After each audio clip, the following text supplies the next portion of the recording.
So this is a new season of previews here in the channel. Welcome back to the Week 1 preview of the Baltimore Ravens.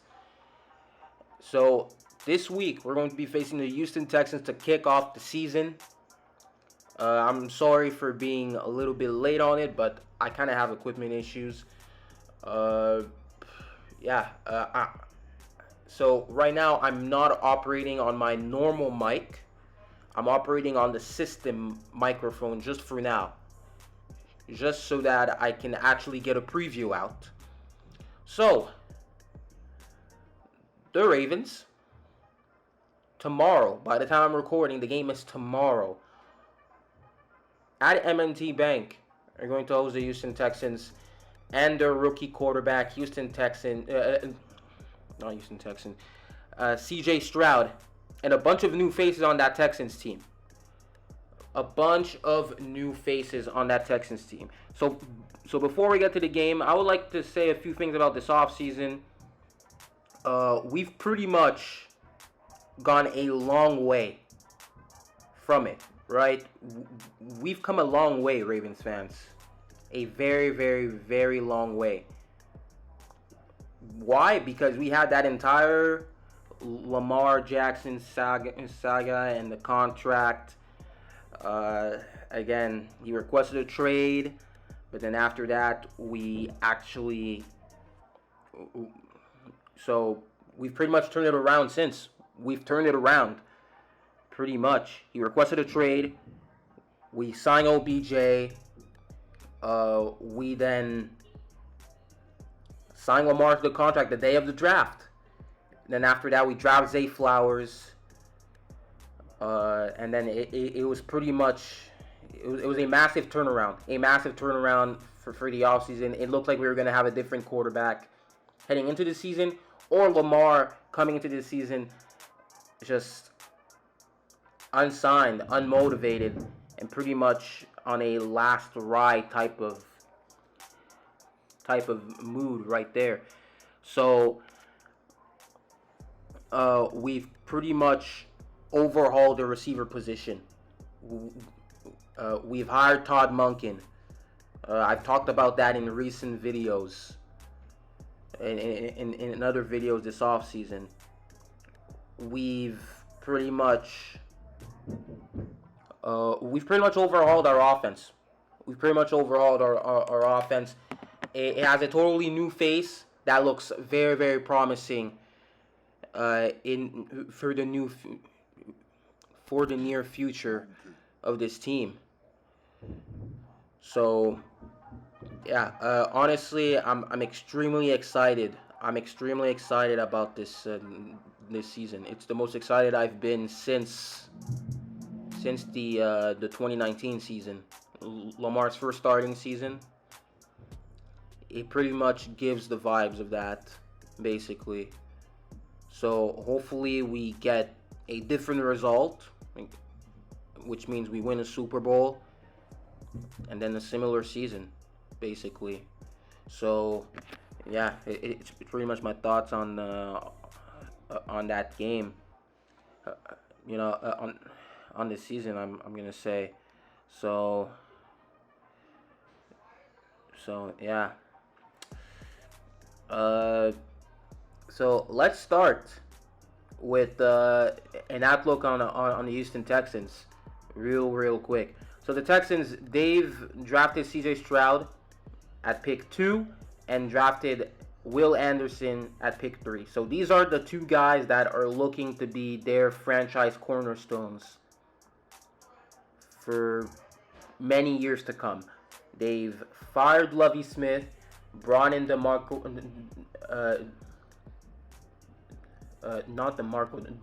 Ryans, former Niners defensive coordinator and former player of the Texans. So they've brought a new face in the locker room, a bunch of new faces on that team, you can say. And they have a young core of players as well following that. They have, Derek Stingley they drafted the year before, and Jalen Petrie as well. Damon Pierce at running back. They don't have that guy at wide receiver just yet. But then Dalton Schultz, he's a weapon at tight end. So here's a guy for C.J. Stroud, young QB. So yeah, it's a young Houston Texans team, but it's a team that we should be able to beat very, very comfortably. Because on top of that, they are missing key pieces on the offensive line. And I forgot to mention about Laramie Tunsil. Laramie Tunsil, he got signed as well. So he's their franchise tackle for years to come. So you'll love to see it for them, of course. But yeah, I'm going to talk about the defense first. I'm going to address the elephant in the room about the defense, right? Because the Texans, they're missing 3 of their starters on the offensive line. I don't remember who it is. I'm going to have to check here. Because I think it's both their guards and their center. I think they have also an injury report, right? I hope they do, right? They must. So, yeah, injury report. So, Blake Cashman, so he's their linebacker, out. John Mechie, he came back from leukemia cancer, I think. And so he didn't practice this week at all. Same for Blake Cashman, he's out. Jimmy Ward, he's out. Well, he's like their 7th string running back. I don't know who he is. Really, personally, on the defense, I'm expecting a lot of pressure. I hope we get a lot of pressure on C.J. Stroud. Because their offensive line is not good whatsoever. It is still not that good. Besides Laramie Tunsil, it is nothing to write home about. Let's be real. All right. So, the biggest X factors for this game and for the season, even for the season, are going to be Odafe Owe and David Ojabo. Can they get to the quarterback? Because, again, they're going to be the key. They're going to be the key to the defense being top 3 this season, among other defenses. Because our cornerback room, especially Marlon Humphrey out, is going to look pretty thin this year. It is not going to look great. We didn't bring back Marcus Peters. We weren't... John Harbaugh decided to not swallow his pride, and Marcus Peters walked. So we do not have any sure playmaker other than Marlon Humphrey. So, yeah.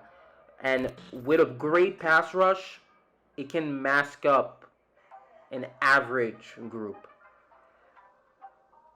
And again, the other way around, even if we had good cornerbacks, it would still be important to have a good pass rush.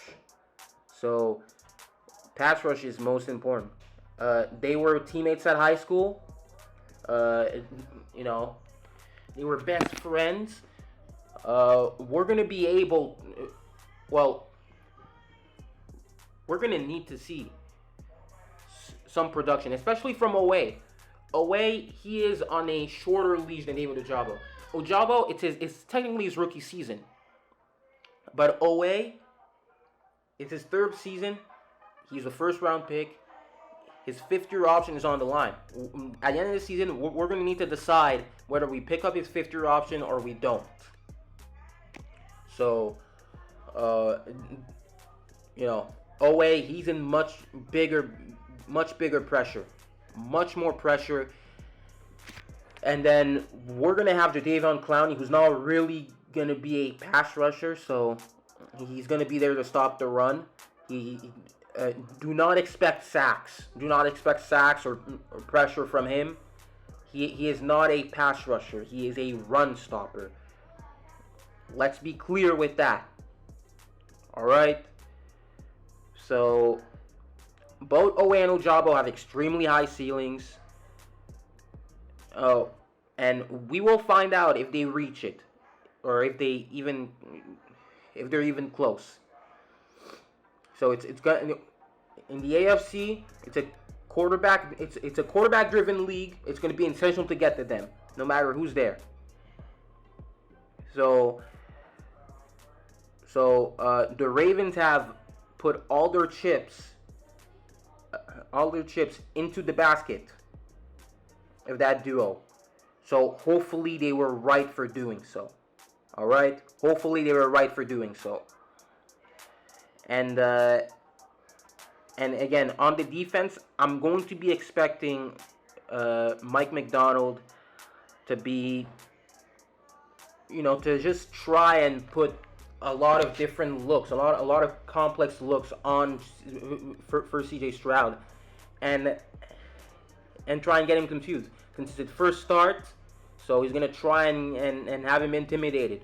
Hopefully he puts him in the torture chamber, basically, because again, in general, Mike Macdonald's defense it's kind of a magical disaster, if you ask me. It's kind of a magical disaster. He puts a lot of different looks. I'm going to expect them to do the same. I'm going to expect the same for this game. All right. So honestly, and for the cornerback group, I think they're going to be fine. It's going to be mid. It's still going to be mid, even with Marlon Humphrey. But for now, he might miss the first 2-3 weeks.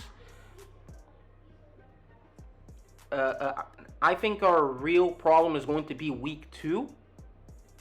But for tomorrow, I don't see us having much problems. So we're playing 2 rookie QBs in the first 4 weeks. So we are pretty lucky to have 2 matchups against 2 rookie quarterbacks in the first 4 weeks by the time he comes back.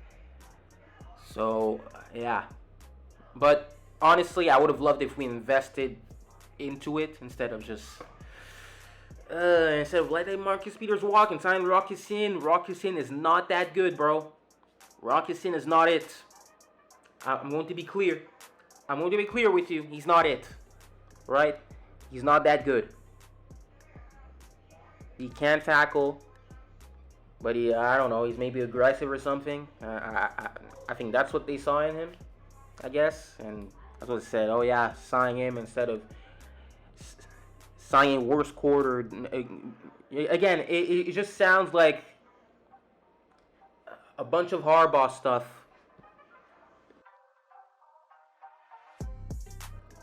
Offensively, it's the first game for Lamar since December. First game in a new system that is not Greg Roman since 2018. Honestly, with Todd Monken, I think he's going to try and get Lamar settled up with some check downs and shit. Just have less on his plate for the first quarter or so, and then after that second quarter, open the playbook, explosive plays. Again, Todd Monken's offense stretches the field a ton, and it's explosive. And we have explosive playmakers as well, like Zay Flowers and Odell Beckham, and Rashad Bateman with underrated speed as well. So again, since honestly, it's kind of just a letdown. It's a letdown that we didn't get to see them in the preseason for at least a drive or two. Why? Because you do not want to see rustiness at all. But I think it's inevitable. I think the first quarter we're going to be rusty because of that, because Harbaugh decided to play scared. He decided to say, You know what? We're not playing anybody. So, yeah, for the offense, I'm expecting us to really destroy the Texans offensively. After the first quarter, we really pick it up and we destroy them. We are going to need to just protect Lamar. Make sure that Will Anderson does not get to Lamar or Jerry Hughes or anybody else that they have rushing. So it's going to be important. Morgan Moses, he's going to be on him. I think Will Anderson plays on the left. Yeah, he rushes on the left. So, yeah. I think Morgan Moses, you're going to have a tough task. You're going to have a tough task for you right there. And for this offense, for the first few weeks, I'm really gonna want us to just go and outscore our mistakes. We pretty much went to all offense for a reason. Let's do so. Let's go ahead and dot the Texans up, because they have young players. But the thing is, they cannot guard everybody. That's the thing. Stingley's probably going to be on Bateman. And then Petrie's going to maybe be on Andrews. I mean, he's a safety, I guess. But it's maybe going to be him. I will add about Mark Andrews' status, by the way. He is questionable. He had some, I don't know what injury he's had since the Commanders joined practices.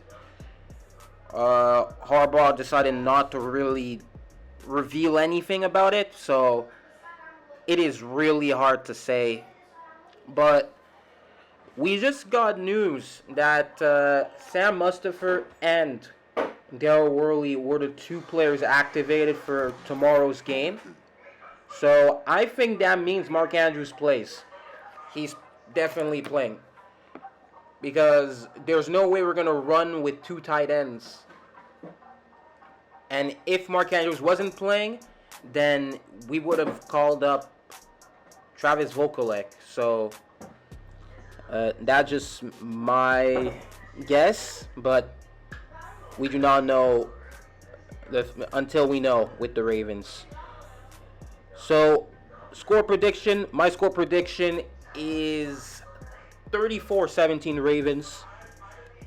I think we start off slow, but then we pick it up. So I hope you guys enjoyed. Subscribe if you're new. Click out of 10. Comment down below your thoughts. And yeah, I'm gonna have a post-game thoughts video right after the game. Hopefully, as soon as I can. If not, something. Yeah.